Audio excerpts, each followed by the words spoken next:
Chapter 7. An Agreement is Made. At noon, Tom ran to Becky and said softly in her ear, "Start to go home with the others, and then return here. I will do the same." Soon both had returned. Now they were alone in the school. They sat together, and Tom put his hand on Becky's, guiding it. They made a picture of another house. Then they talked. Tom was filled with happiness. He said, "Becky, were you ever engaged?" "What does that mean?" "Did you ever promise to marry any boy?" "No." "Would you like to be engaged?" "What do you do?"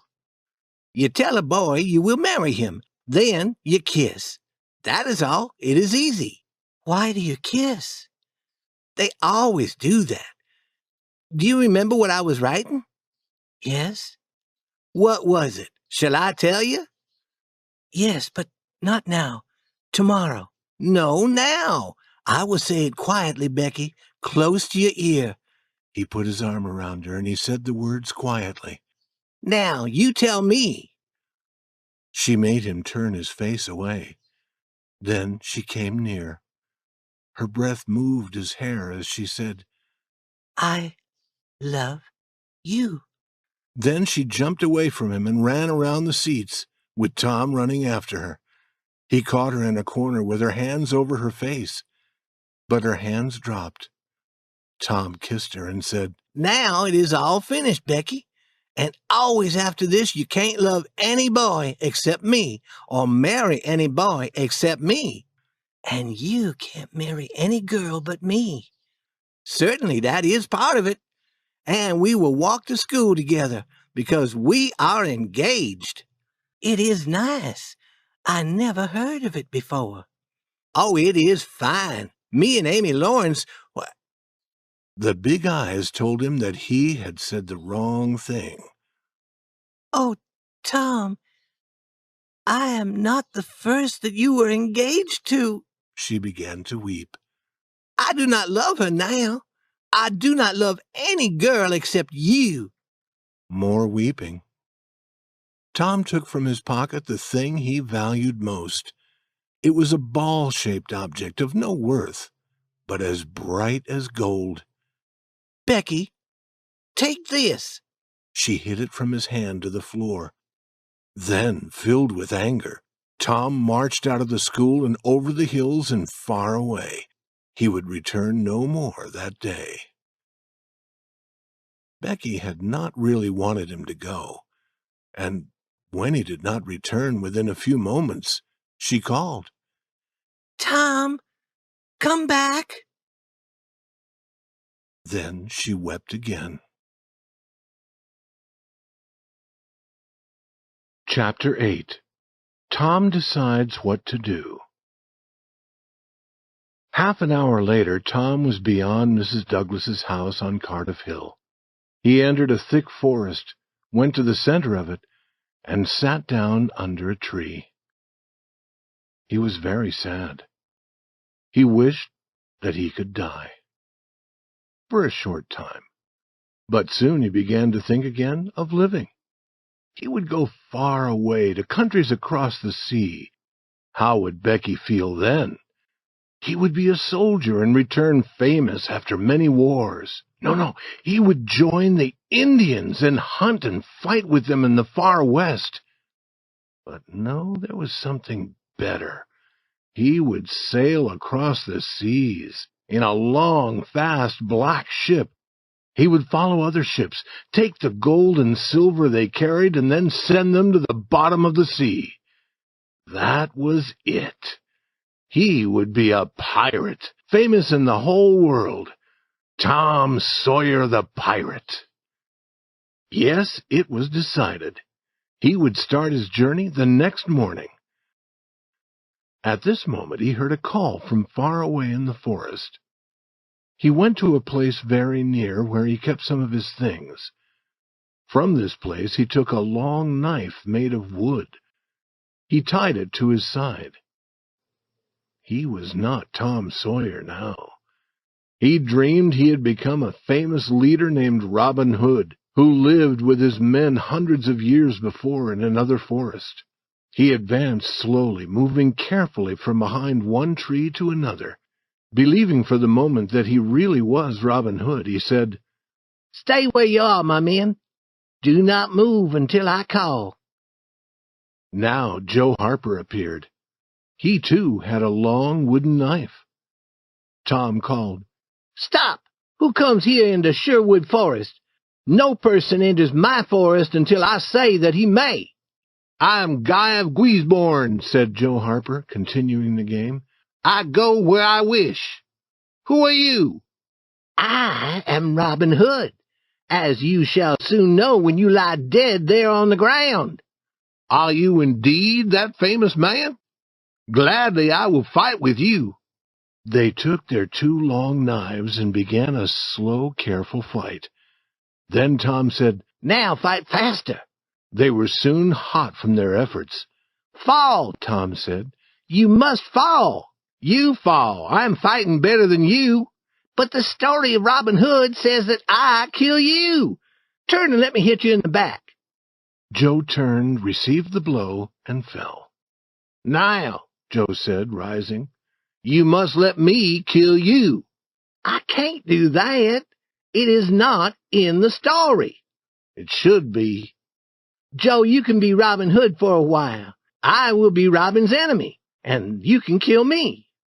This was agreeable, and more fighting followed. Then Tom became Robin Hood again, and he was hurt, and all his blood ran from his body. And Joe, who had now become all of Robin Hood's men, watched with tears in his eyes as Robin Hood died. Then the boys went home. They were sad because Robin Hood had lived so long ago. They would have liked living with him in Sherwood Forest better than being President of the United States. Chapter 9. Indian Joe Explains. At 9 that night, Tom and Sid were sent to bed as usual. They prayed, and Sid was soon asleep. Tom was waiting. Time passed very slowly. Little noises came out of the darkness. The cry of a far-off dog was heard in the night air and was answered by another dog. By that time, Tom was asleep. Then there came among his dreams the call of a cat. A neighbor opened a window. Tom heard this, and a minute later he was through his window. He meowed as he went. Then he jumped. Huckleberry Finn was there, with his dead cat. In half an hour, the boys were in the graveyard. The graveyard was on a hill, 1.5 miles from the village. There was an old board fence around it. A light wind sounded in the trees, and Tom was afraid that the sound came from the spirits of the dead. The boys talked little. The time and the place and the quiet were heavy on their hearts. They found the new grave and sat down under the branches of 3 big trees near it. They waited a long time. After a while, Tom felt that he must talk. "Huck, do you believe that the dead people are pleased to have us here?" "I wish I knew." "Huck, do you think Hoss Williams hears us talking?" "His spirit hears us." "I wish I had said Mr. Williams. But all the people said Hoss." "You must be careful how you talk about dead people, Tom." There was no more talk for a while. Then Tom touched Huck's arm. "Did you hear it? There it is again. Now you hear it." The two held each other with fast-beating hearts. "Tom, they're coming. What shall we do?" "I do not know. Will they see us?" "Tom, they can see in the dark like cats. I wish I had not come." Oh, do not be afraid. We are doing nothing. If we are completely quiet, perhaps they won't see us. I will try, Tom, but I'm shaking. Listen.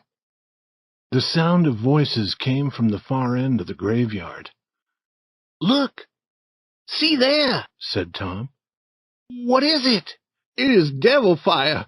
Oh, Tom, this is very bad. Some dark shapes came near, carrying a light. Huckleberry said, shaking more, It is the devils, 3 of them. Tom, we are in great trouble. Can you pray? I will try. Tom began to pray. Tom, they are human. That is old Muff Potter's voice. He's drunk as usual. He won't see us. Huck, I know another voice. It is Indian Joe. Devils would be better than that half-Indian. What do they want here? Then the boys were quiet, because the 3 men had arrived at the new grave. Here it is, said the third voice. In the light, the boys saw the face of young Dr. Robinson. He was so near that the boys could have touched him. Hurry, men, he said. The moon may appear from behind the clouds. The other 2 men began opening the grave. For a while no sound was heard except the sound of their work. Then they came to the box which contained the body. They opened it and lifted the body out of the box. The moon appeared, and the dead man's face could be seen. Potter held up a knife. Now, Doctor, the thing is ready, and here it stays, unless you pay us $5 more. You have your money, the doctor said. You and your father once sent me to jail, Indian Joe said. 5 years ago. Do you think I would forget? Now, you pay. The doctor hit him suddenly, and Indian Joe fell. Potter dropped his knife. You hit my friend, he said. He jumped at the doctor, and the 2 began fighting. Now Indian Joe was on his feet again. He picked up Potter's knife and began moving like a cat around and around the fighters. He was watching for a chance to strike the doctor. Suddenly the doctor was free. He picked up a board and used it to strike Potter, who fell quickly to the ground. At the same moment, Indian Joe saw his chance. The whole length of the knife went into the doctor's body. The doctor fell partly on Potter, covering Potter with his blood. Clouds covered the moon, and the 2 boys ran into the darkness. When the moon appeared again, Indian Joe was looking down at the 2 men lying on the ground. The doctor made some sounds that were not possible to understand, and then, after a long breath, he was quiet. The Indian said, Now, that is finished. He put the knife in Potter's right hand. Then he sat down and waited. Soon Potter began to move. His hand closed on the knife. He looked at it and let it fall. Then he sat up and looked at the doctor's body. What happened, Joe? He said. It is a bad business, said Joe. Why did you do it? I never did it. Potter was shaking. I was drunk. I do not remember what happened.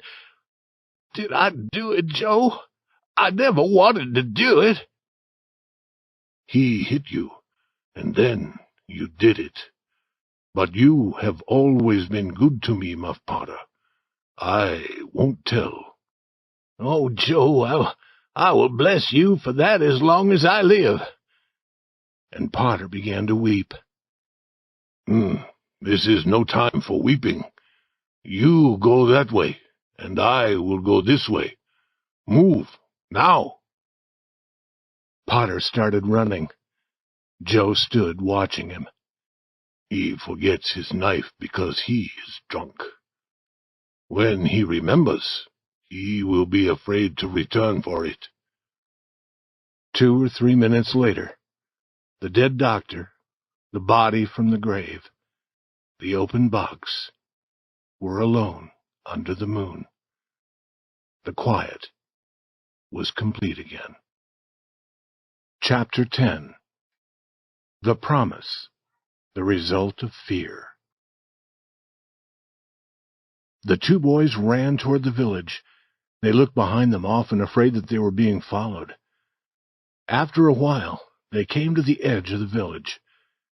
There stood an old building which was not used. They ran through the open door and fell to the ground. Huckleberry, what do you think will happen now? If the doctor dies, they'll hang Indian Joe.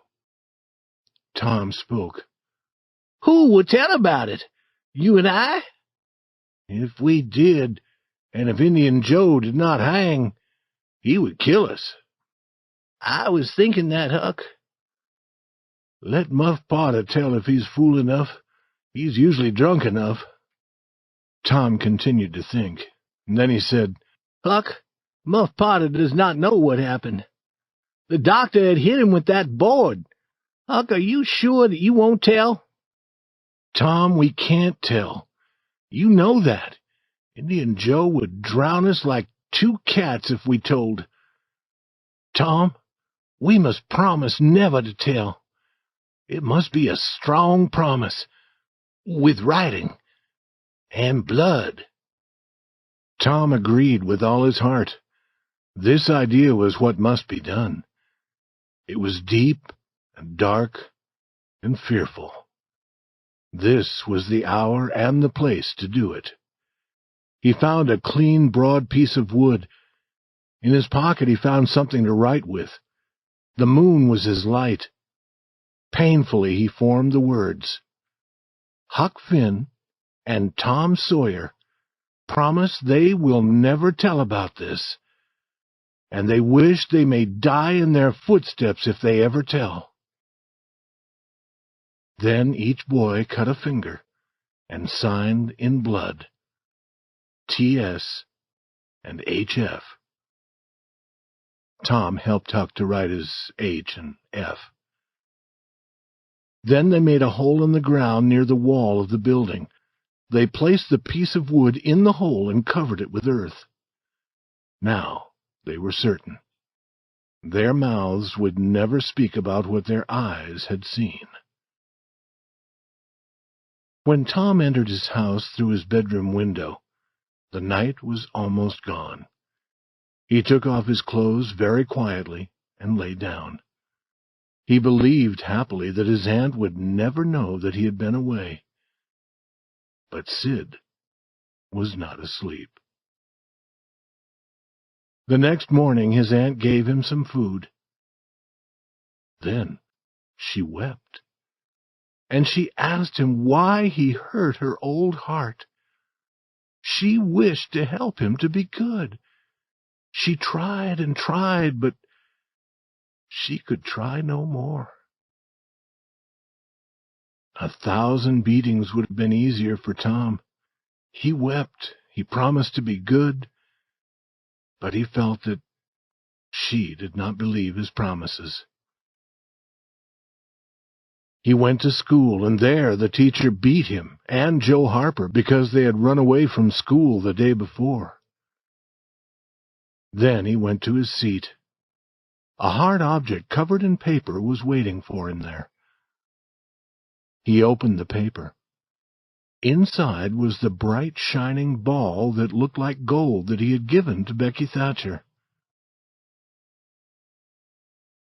This was too much.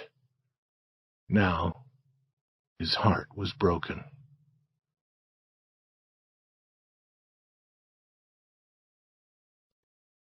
Chapter 11.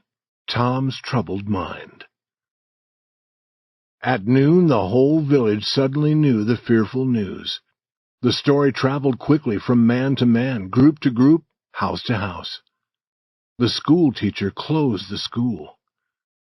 The knife had been found. It was known to be Potter's knife. and Potter had been seen washing himself in a small stream in the very early morning. When seen, he had run away. All this was very strange, especially because Potter almost never washed. All the people in the town were slowly going toward the graveyard. Tom joined them. He did not wish to go, but something seemed to force him.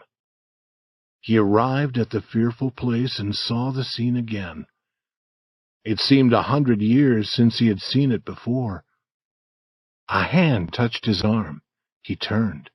His eyes met Huckleberry's. Both looked away. Were they being watched?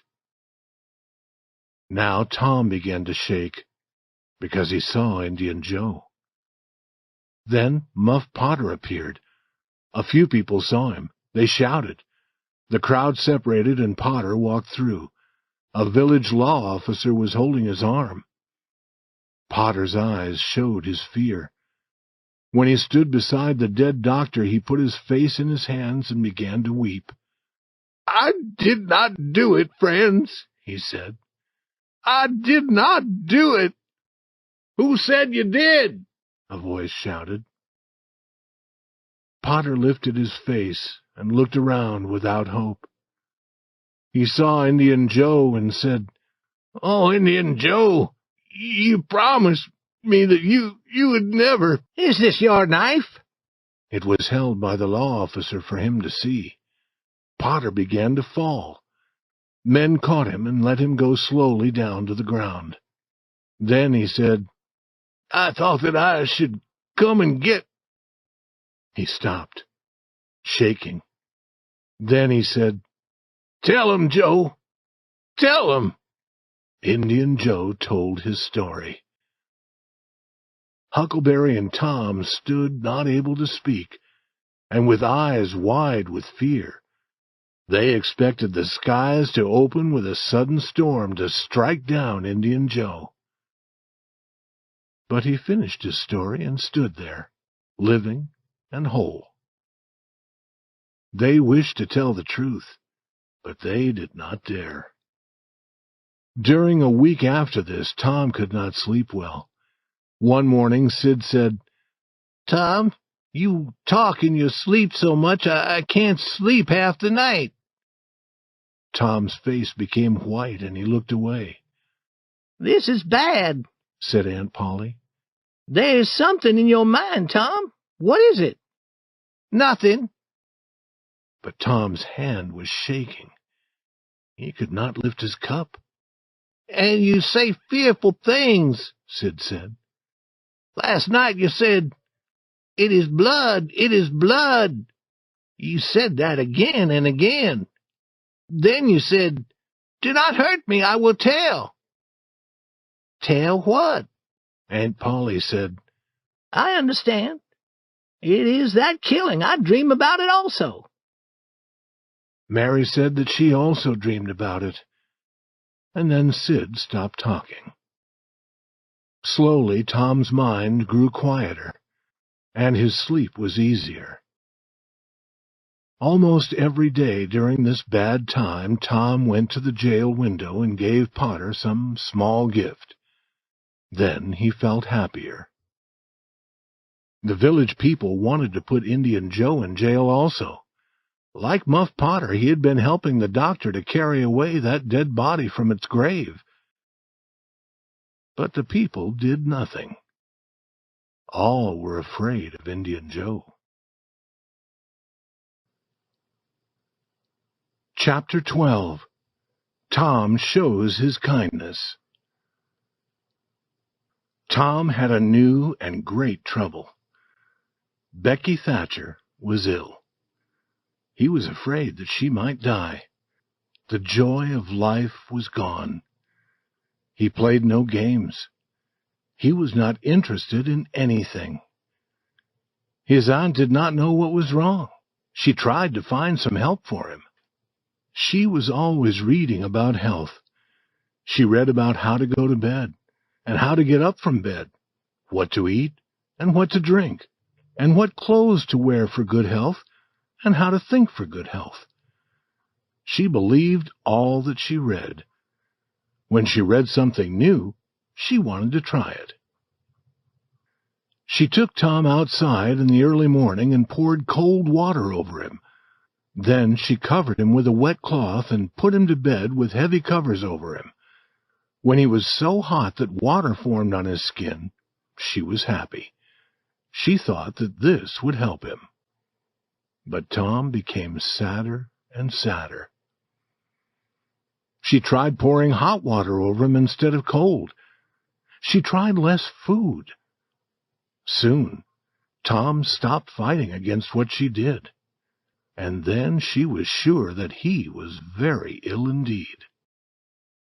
Next, she heard of something new named painkiller. She put some in her own mouth to taste it. It was like a mouthful of fire. She gave some to Tom and watched him. This painkiller had a strong result. The boy was wildly interested. He acted as if she had built a fire under him. She knew that she had found the right thing. And Tom knew that it was time for him to act. He thought of several plans. He decided to say that he liked painkiller. He asked for it so often that his aunt gave the whole container to him. Now he could have painkiller at any time. She did not know that every day he put some in a hole in the floor. One day as he was doing this, the cat came in and seemed to want some of the painkiller. "You do not want it, Peter." But Peter continued to seem to ask for it. "Are you sure?" Peter was sure. "You have asked for it, and I will give it to you. I am a kind boy. But if you do not like it, remember that you asked." He opened the cat's mouth and put in some painkiller. Peter jumped high into the air and cried a wild cry. Then he started going around and around the room, running against chairs and tables. Next he stood on his back feet and danced with cries of joy. Then he went faster around the room again. Aunt Polly arrived. He rolled over and over and gave one last great cry and jumped through the open window. Tom was on the floor, weak from laughing. "Tom, what's wrong with the cat? Cats always do that to show their joy." But Aunt Polly saw the painkiller.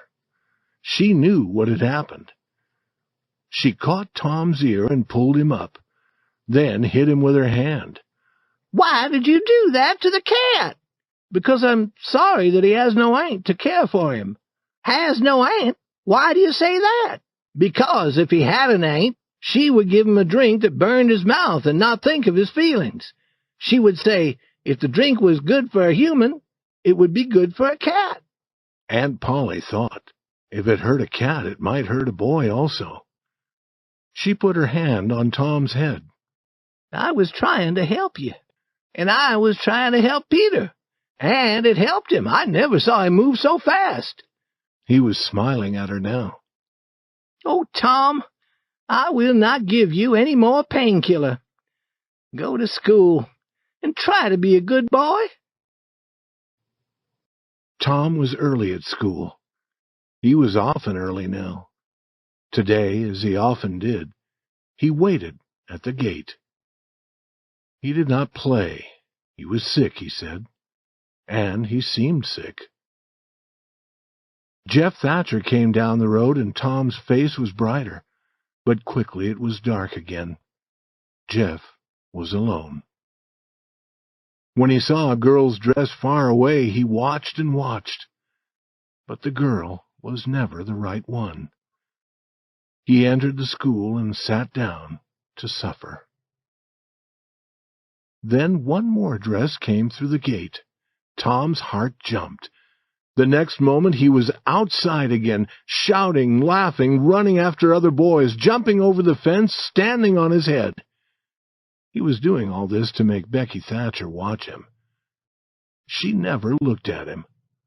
Was it possible that she did not see him?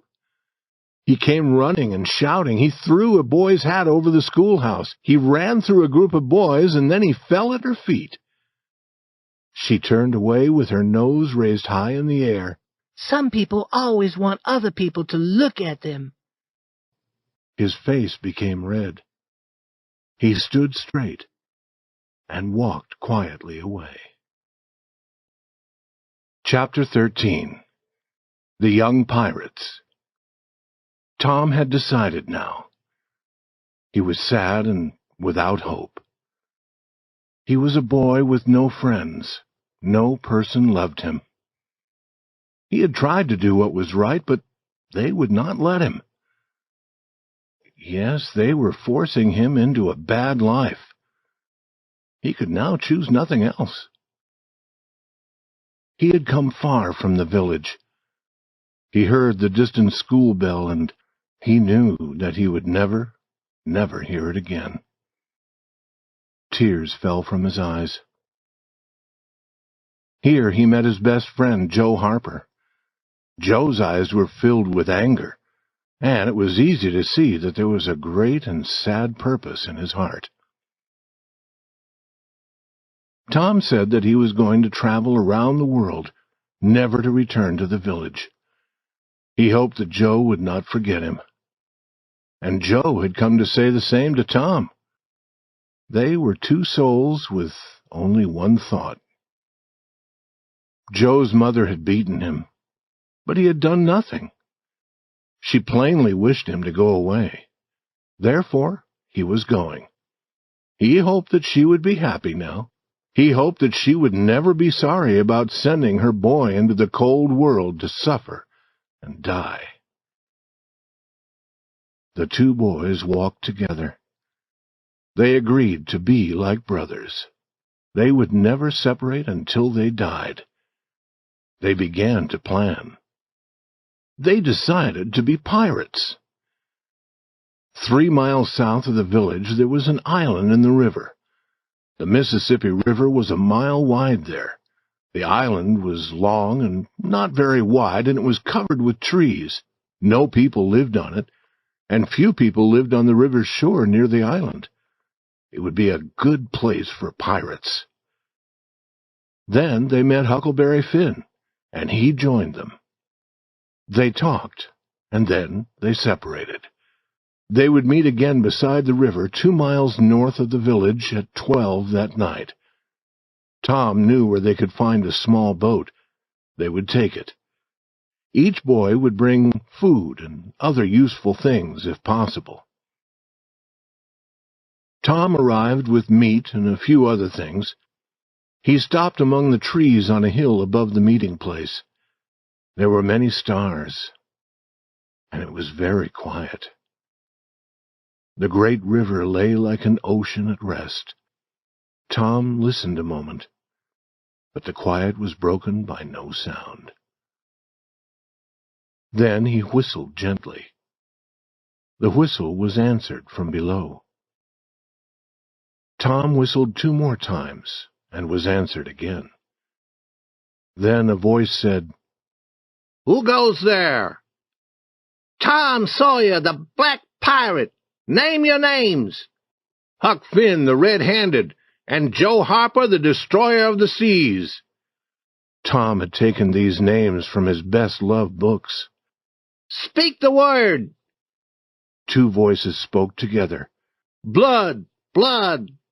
Tom went down the hill to join them. The Destroyer of the Seas had also brought meat, and Finn, the Red-Handed, had some tobacco. The Black Pirate said that they must also have fire. They went to a large riverboat that was near, and they took some of the fire burning there. They knew that there were no men on the boat. The boatmen were all in the village. But the boys moved very quietly and carefully. Pirates must be pirates.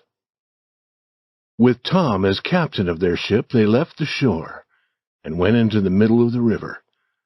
From here, they let the moving river carry them along. They passed the distant village. 2 or 3 lights showed where it was, peacefully sleeping.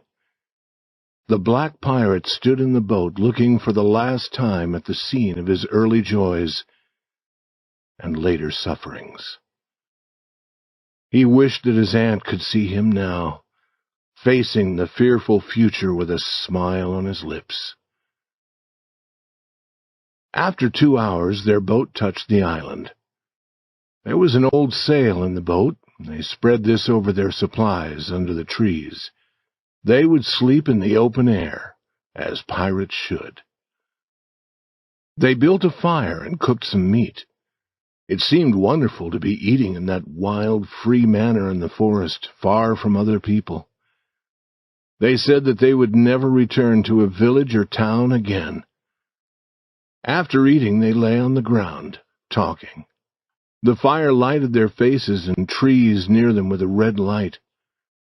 Huck prepared to smoke some of his tobacco. Soon he was blowing out a cloud of smoke, and the other pirates were wishing that they could do the same. Huck said, "What do pirates do?" Tom said, "Oh, they enjoy life. They follow other ships and catch them and burn them. They take the money from those ships and put it in a deep hole in the ground on their island. Then they kill the people on the ships. They carry the women to the island," said Joe. "They do not kill the women." "No," Tom agreed. "Pirates are good. They do not kill the women, and the women are always beautiful. And their clothes are covered with gold and silver," said Joe. "Whose clothes?" said Huck. "The pirates." Huck looked down at his clothes. "I am not dressed for a pirate," he said, "but these are my only clothes." The other boys told him that the fine clothes would come later when they began their adventures. Slowly their talk ended. The red-handed went to sleep quickly. The destroyer of the seas and the black pirate could not sleep so quickly. They began now to have some doubt. Had it been wrong to run away from home? Had it been wrong to take the meat? The meat did not belong to them. They decided that they would never again take what did not belong to them. And with that decided, these pirates also were peacefully asleep.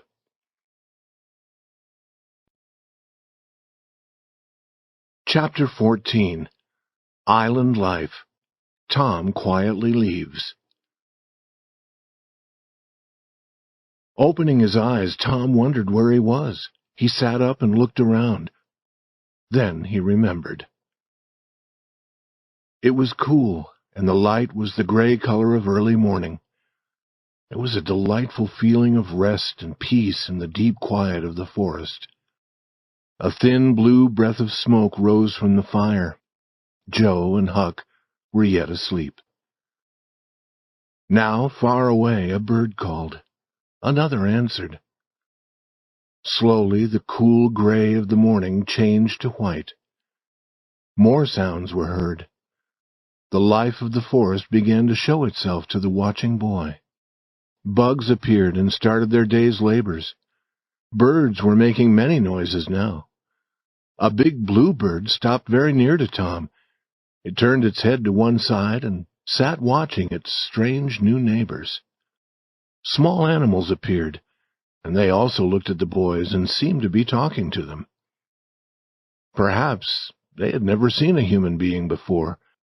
Perhaps they did not know whether or not to be afraid. Tom called to the other pirates. Within a few minutes they were all playing in the river near the shore. Their boat had been carried away, but this pleased them. They were certain now that they would never return to their village. Happy and hungry, they built their fire. Huck had found some good water to drink.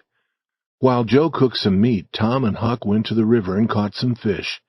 Joe cooked these with the meat. No fish had ever tasted so good. Then Huck smoked. After that, they all started to walk through the trees to see what they could discover. They found much to delight them, but nothing surprising. The island was almost 3 miles long and 1/4 of a mile wide. It was very near to the shore on one side, but far from the shore where their village was. They played in the river often. It was the middle of the afternoon before they returned to their fire. They ate some meat again, and then they sat in the shade to talk. But the talk soon stopped. The quiet, the loneliness were beginning to change their happiness.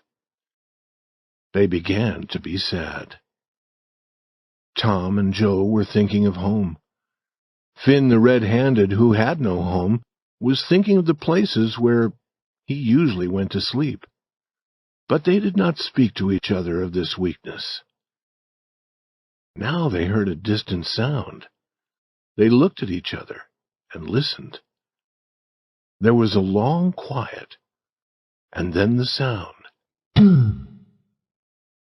Then a long, long quiet, and then again.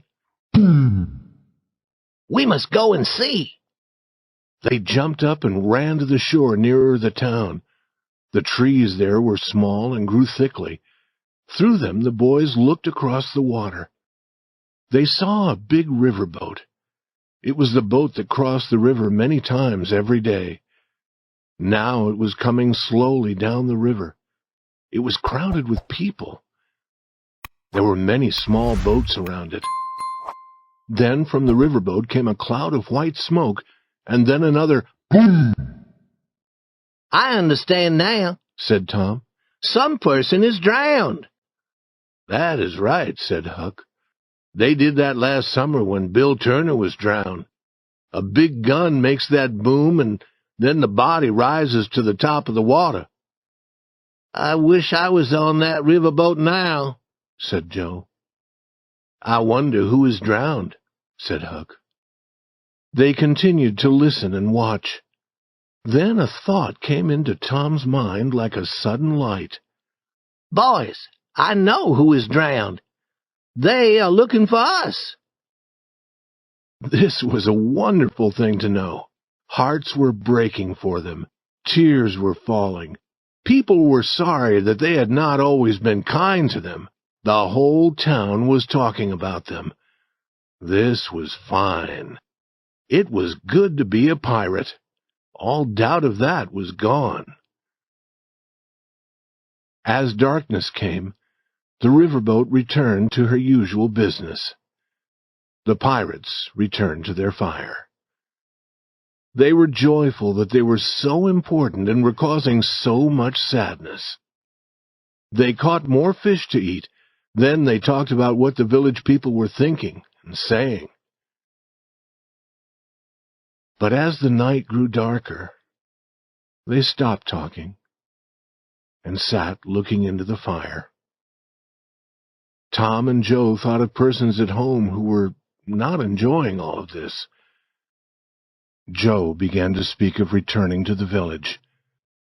Tom laughed at him. Huck joined with Tom. Huck fell asleep. Then Joe fell asleep. Tom sat for a long time watching the others. Then he stood up. He found 2 pieces of thin wood on which he could write. After writing on the wood, he put one piece in Joe's hat. He put the other in his pocket. Then, carefully, he moved away among the trees. When he knew that they could not hear him, he began to run toward the river. Chapter 15. Tom learns what is happening. A few minutes later, Tom was walking into the water toward the shore where the riverboat was tied. The stream was not wide here, but it was strong. It carried Tom south, but after a while he arrived at the river's edge. He found a good place and pulled himself out of the water. He began walking north through the trees, near the shore. He arrived at an open area across the river from the village. The riverboat was lying near. Everything was quiet under the stars. Watching with both eyes, he entered the water again. There was a small boat tied behind the large boat. Soon he was pulling himself into the small boat. After a minute or two, he heard a bell. The riverboat began to move. He knew that this was the last time it would cross the river that night. 12 minutes later, the boat stopped. Tom was quickly in the water again, swimming to the shore. Soon he had jumped over the fence behind his aunt's house. He looked through a window into a lighted room. There sat Aunt Polly, Sid, Mary, and Joe Harper's mother. They were talking. They were beside the bed, and the bed was between them and the door. Tom went to the door and opened it quietly. He thought that he might be able to go inside without being seen. He began moving carefully on his knees. "I feel a wind. Is that door open?" said Aunt Polly. "How strange. Many strange things are happening now.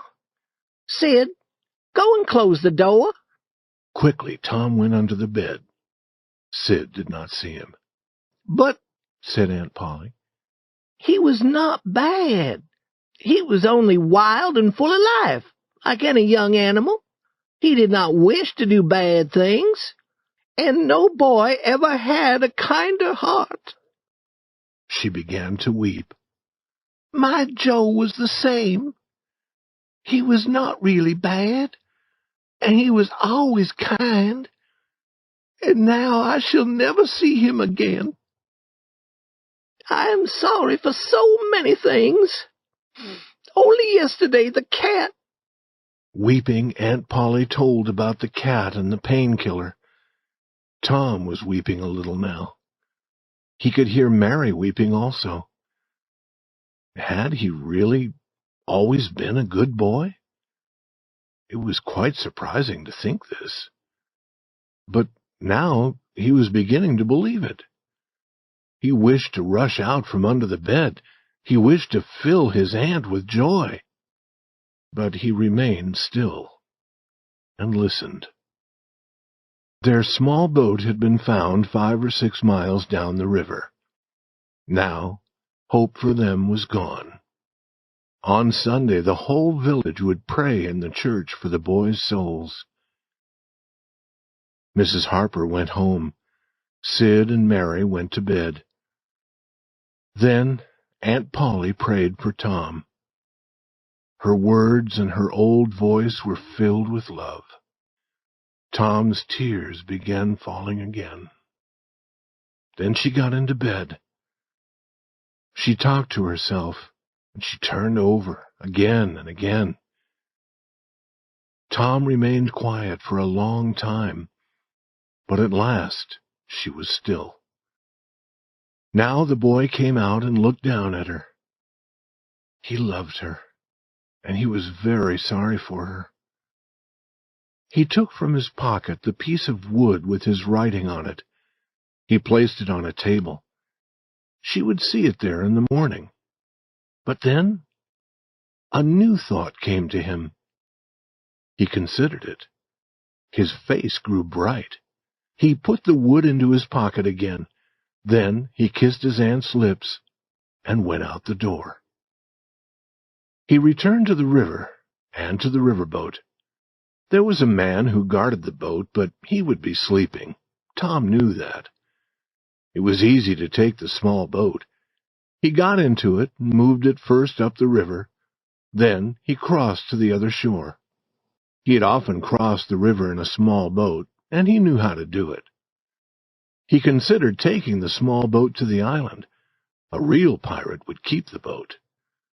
But people would try to find it, and they might find the boys also. He got out of the boat and walked south along the shore. At daylight, he could look straight across the stream and see the island. He rested. Then he entered the water. Soon he was on the island. He heard Joe say, "No, Tom is true, Huck. He will return. What has he been doing, I wonder?" "Here I am," cried Tom, stepping out from among the trees. In a short time they had caught more fish and were eating them. Tom told his adventures. Then Tom found a place in the shade. There he was able to sleep until noon. Chapter 16. A Night Surprise. The boys played in the water and on the shore, but the next day Joe was very sad. Would he ever be happy again? It did not seem possible. Huck was also sad. Tom was not happy, but he tried to seem happy. He had something interesting to tell them, but he was not yet ready to speak.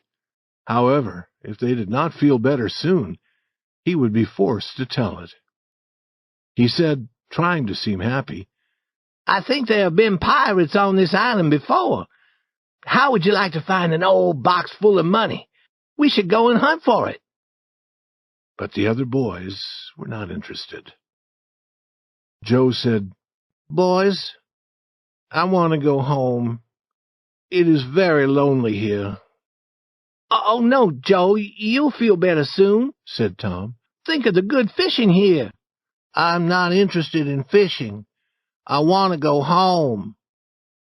But, Joe, this is the best swimming place. I do not want to swim.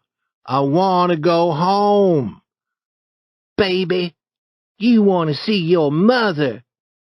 Yes, I do want to see my mother, and you would want to see your mother if you had a mother. I am not a baby. But you like it here, Huck. You want to stay? You and I will stay? Huck said, Yes. He did not seem very sure.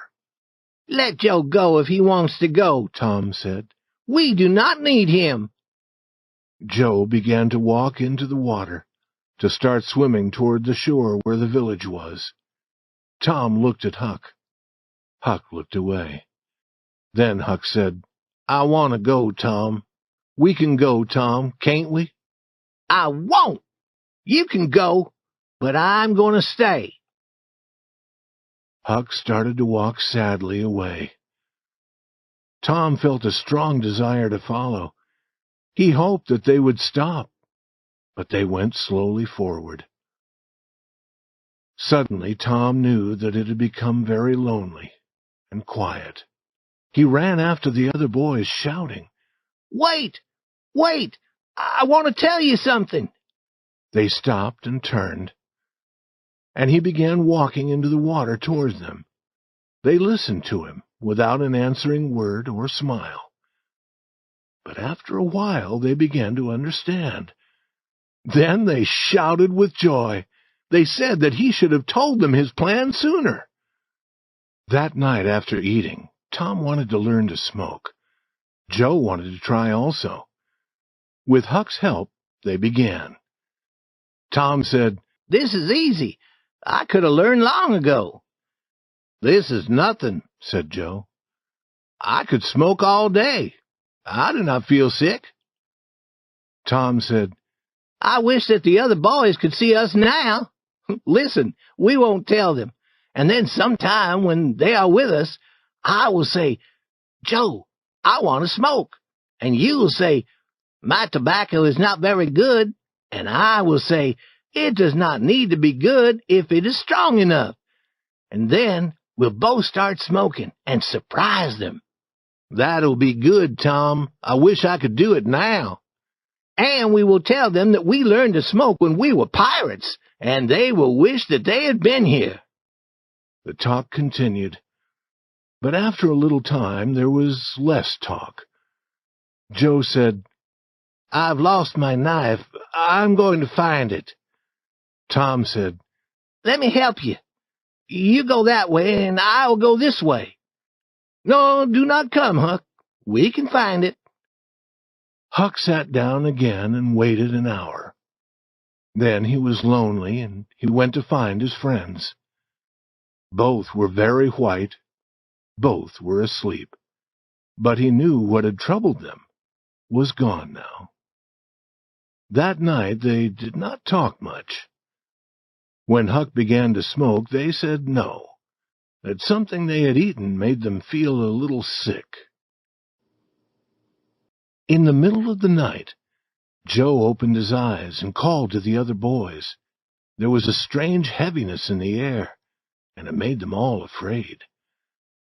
The night was very hot, but they moved near to each other and near to the fire. Sitting like that, they waited. A sudden light filled the sky. It turned night into day, and then it was gone. A fearful noise rolled across the sky and slowly ended far away. A breath of cold wind passed. The sudden light appeared and went away again, and the noise that followed came sooner and was more fearful each time. A little rain began to fall. "Quick, boys, run for cover!" Tom shouted. They jumped up and ran, each toward a different place. A strong wind rushed through the trees. The bright light appeared and went away again. The fearful noise seemed to never stop. And now a heavy rain came down and ran in streams over the ground. The boys shouted, but their voices were lost in the storm. After some time they came to the place where the old sail was and pulled it over them. It was a wild night for these boys. The wind caught the old sail and carried it away. Trees fell. The storm increased until they feared it might carry the island away. But the storm grew weaker and weaker, and peace returned. The boys found that their fire was not quite dead.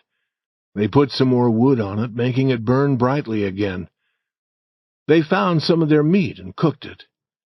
Then they sat by their fire until morning, talking of the night's adventure, because there was no dry place for them to sleep. When the sun began to shine, they rested in its warm light near the shore. There they remained, sleeping, until the sun became too hot.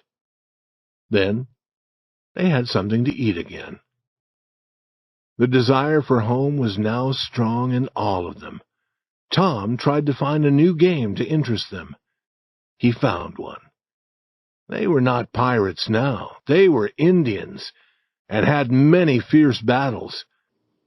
However, when the day ended, they smoked together, as Indians always did to show that they were at peace.